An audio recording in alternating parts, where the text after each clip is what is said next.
Hello everyone, Assalamu alaikum. Welcome back to my channel Luma Farishta Vlogs and me Farishta Rammo is back. এই ব্যস্ততম জীবনে আমরা রিফ্রেশমেন্টের জন্য কিছু না কিছু করার চেষ্টা করে থাকি। তো আজকে তেমনই একটা চেষ্টা। আজকে প্ল্যান করেছি বারবিকিউ করব। তো বারবিকিউ করার জন্য নিয়েছি ফিশ এন্ড চিকেন। আজকে আমরা দুটোই বারবিকিউ করব। এখানে দুই ধরনের মাছ নেওয়া হয়েছে। এক হলো কোরাল ফিশ, সাথে হলো তেলাপিয়া। বারবিকিউ মশলাটাকে আমরা রেডি করে নিলাম। এখন মাছের মধ্যে আর চিকেনের মধ্যে সুন্দর করে বারবিকিউ মশলাটা মেখে নিব, যেটাকে বলে ম্যারিনেশন করে ফিশ এন্ড চিকেন দুটোকেই আমরা রেখে দিব 1 আওয়ারের মতন। তারপরে আমরা সেটাকে বারবিকিউ করার জন্য চুলাতে দিয়ে দিব।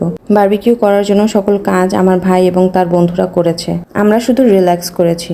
মশলা মাখানো শেষ, মাছগুলো এবং চিকেনগুলো সবকিছুই রেডি। এখন জাস্ট চুলার মধ্যে দিয়ে দেব। এই ভিডিওটা ভালো লাগলে অবশ্যই লাইক, কমেন্ট, শেয়ার করতে কিন্তু একদমই ভুলবেন না। আর ইউটিউব চ্যানেল থেকে দেখে থাকলে চ্যানেলটা সাবস্ক্রাইব করবেন, আর পেজ থেকে দেখে থাকলে অবশ্যই পেজটাকে ফলো করতে একদমই ভুলবেন না। ভিডিওটা ভালো লেগেছে কিনা সেটাও কিন্তু অবশ্যই জানাবেন। এই যে দেখেন, মাছটা ম্যারিনেট করার পরে এখন চিকেনটা ম্যারিনেট করে আমরা রেখে দিব 1 আওয়ারের জন্য।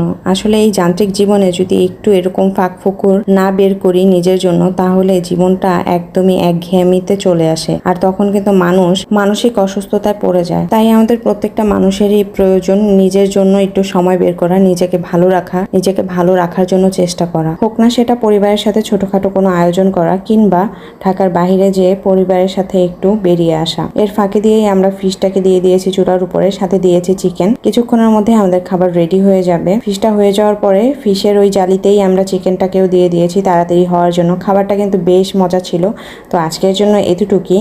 আমার ভিডিও ভালো লাগলে অবশ্যই লাইক, কমেন্ট, শেয়ার করতে ভুলবেন না। আজকের জন্য এতটুকুই। আল্লাহ হাফেজ, আসসালামু আলাইকুম।